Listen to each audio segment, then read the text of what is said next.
नमस्कार, स्वागत है साहित्यिक झरोखा चैनल पर।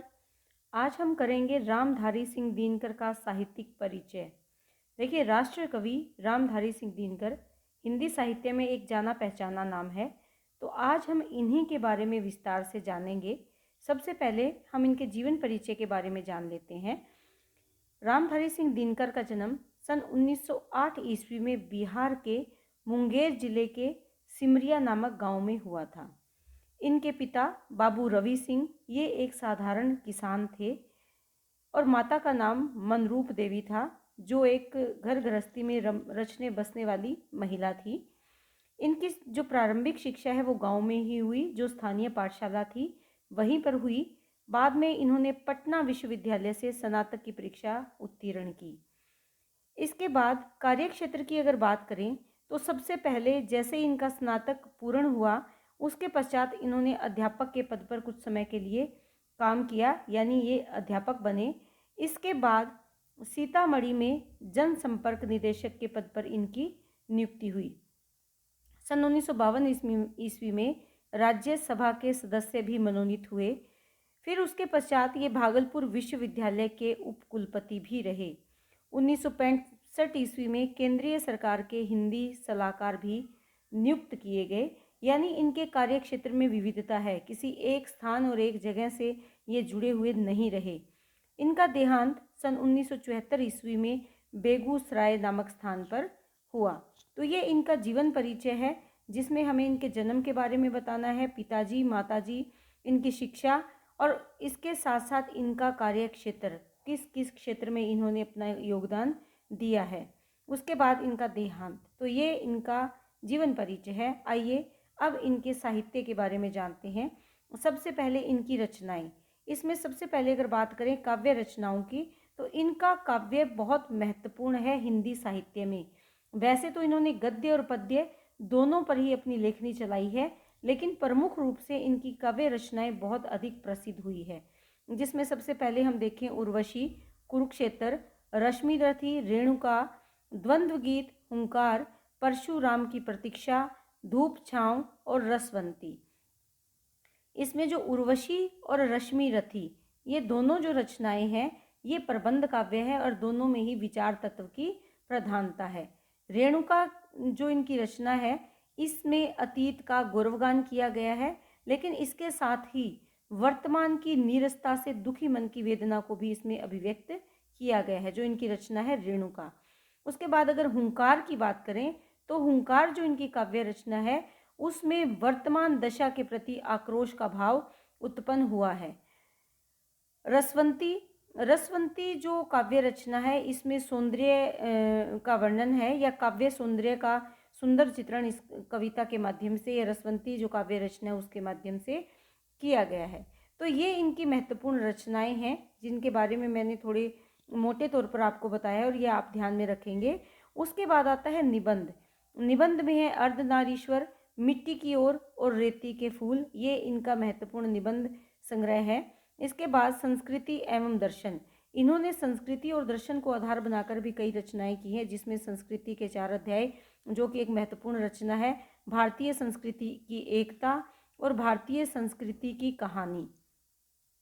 अब अगर यात्रा वृतांत की बात करें, तो इनकी यात्राएं हैं मेरी यात्राएं और देश विदेश। इनमें इन्होंने अपनी द्वारा की गई यात्राओं के बारे में विवरण दिया है या उसके बारे में जो इनके अनुभव रहे उनको यहाँ पर अभिव्यक्त किया है। आलोचना, काव्य की भूमिका और शुद्ध कविता की खोज बहुत ही महत्वपूर्ण और रचना है ये। सम्मान और पुरस्कार की अगर बात करें, तो सबसे पहले इनको मिला था साहित्य अकादमी पुरस्कार, उसके पश्चात ज्ञानपीठ पुरस्कार और उसके बाद पद्म भूषण पुरस्कार इनको प्रदान किया गया। ये इनकी वो रचनाएं हैं जिनके लिए इनको सम्मानित किया गया। ये वो सम्मान है जो इनके साहित्य में योगदान के लिए दिया गया। जो इनका साहित्य अकादमी पुरस्कार है, ये इनको मिला था संस्कृति के 4 अध्याय के लिए। उसके बाद आता है ज्ञानपीठ पुरस्कार, जो इनकी उर्वशी नामक काव्य रचना के लिए मिला था, और इनकी साहित्य में सेवाओं के लिए इनको पद्म भूषण पुरस्कार प्रदान हुआ। तो ये इनके महत्वपूर्ण पुरस्कार है जो इनको प्रदान किए गए। इसके बाद आता है इनकी साहित्यिक विशेषताएं। इनके साहित्य का अध्ययन करने से जो विशेषताएं सामने आती हैं, उनमें प्रमुख विशेषताएं हैं सबसे पहले हम यहाँ पर लेंगे राष्ट्रीय भावना। इनका जो काव्य है उसमें राष्ट्रीय भावना के भाव पूर्ण रूप से इन्होंने अभिव्यक्त किए हैं। ये मानते हैं कि राष्ट्र हमारा सबसे बड़ा और महान धर्म है, यानी राष्ट्रीयता का जो भाव है वो सबसे बड़ा महान धर्म है या भाव है, तथा पराधीनता हमारी सबसे बड़ी समस्या है। कवि ने अपने काव्य में त्याग और बलिदान के साथ साथ राष्ट्रीय प्रेम के भाव को पूर्ण रूप से अभिव्यक्त करने का प्रयास किया है। उसके बाद दूसरा अगर हम यहाँ पॉइंट देखते हैं वो है प्रगतिवादी स्वर की प्रधानता। देखिए जो प्रगतिवाद है ये क्या कहता है, प्रगतिवाद गरीब मजदूर के प्रति जो अन्याय होता है इसके विरुद्ध आवाज़ उठाई गई है प्रगतिवाद में, और रामधारी सिंह दिनकर ने भी इस विचारधारा को अपने काव्य में अभिव्यक्त किया है।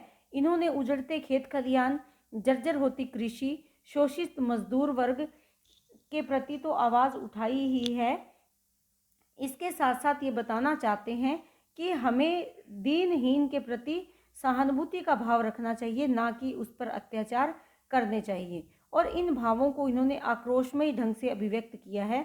जो पूंजीपतियों का अत्याचार है और सामाजिक व्यवस्था में जो रूढ़िवादिता है उसकी इन्होंने खुले शब्दों में आलोचना की है। उसके बाद तीसरा जो हमारे पास पॉइंट है वो है मानवतावाद की स्थापना। जो दिनकर जी हैं ये एक मानवतावादी कवि हैं। इन्होंने मानवतावाद की स्थापना करने का प्रयास किया है, यानी मानव धर्म को महत्व दिया है, ना कि जाति पाति वंश परिवार आदि को इन्होंने कोई महत्व नहीं दिया।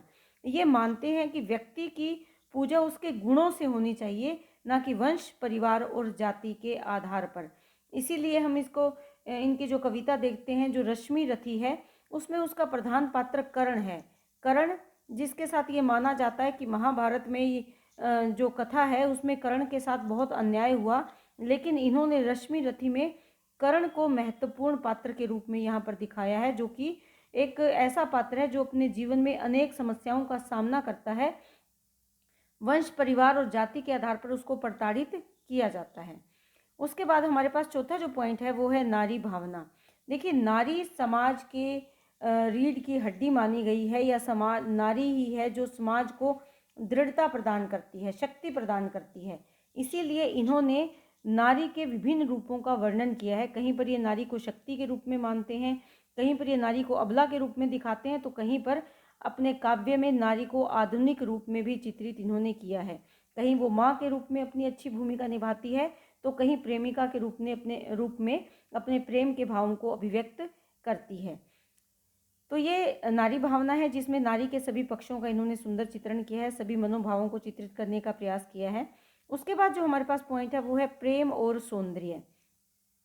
देखिए जो दिनकर जी का काव्य है ये प्रेम और सौंदर्य से परिपूर्ण है। इन्होंने स्वयं माना है कि राष्ट्रीय चेतना इनके भीतर नहीं थी।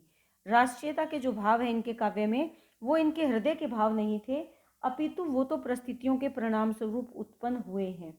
इनके जो भाव हैं वो तो सुकुमार कोमल कल्पनाओं के भाव हैं, प्रेम के भाव हैं, सौंदर्य के भाव हैं। इसीलिए इन्होंने अपनी कविताओं में प्रेम और सौंदर्य की बहुत सुंदर तरीके से अभिव्यक्ति की है। रस निरूपण की अगर बात करें तो रस निरूपण में इन्होंने प्रमुख जो रस लिया है वो वीर रस लिया है। इसके साथ साथ इन्होंने श्रृंगार और करुण रस की भी अभिव्यक्ति की है। ओज के क्षेत्र में दिनकर जी ने महानतम कार्य किया है, यानी जो रस वीर रस है वो ओज गुण के कारण और भी ज़्यादा प्रखर हो गया है। तो ओज गुण को लेकर इन्होंने वीर रस की सुंदर अभिव्यक्ति की है। कला पक्ष की अगर हम यहाँ पर बात करें तो दिनकर जी की जो रचनाएं हैं वो साहित्यिक खड़ी बोली में लिखी गई कविताएं हैं, लेकिन इसके साथ साथ उन्होंने संस्कृत के तत्सम तद्भव शब्दों का प्रयोग किया है, तो कहीं पर उर्दू फारसी के शब्दों का भी सुंदर प्रयोग दिखाई देता है। इसी के कारण इनकी जो भाषा है वो कोमल और मधुर बन पड़ी है। छंदों का भी बहुत सुंदर उपयोग है। इसके साथ साथ जहाँ छंद सुंदर है वहाँ पर गुण में ओज गुण प्रधान है, और मुहावरे लोकोक्तियाँ जो सामान्य जीवन में प्रयोग किए जाते हैं उनका सुंदर तरीके से स्वाभाविक प्रयोग किया है। सुंदर अलंकार योजना के साथ दिनकर जी का जो काव्य है वो उच्च कोटि का काव्य प्रतीत होता है, या उच्च कोटि का काव्य हिंदी साहित्य में अपना स्थान रखता है। तो ये दिनकर जी की साहित्यिक विशेषताएं हैं। उम्मीद करती हूँ कि आप इन्हें बहुत अच्छे से समझ पाए हो।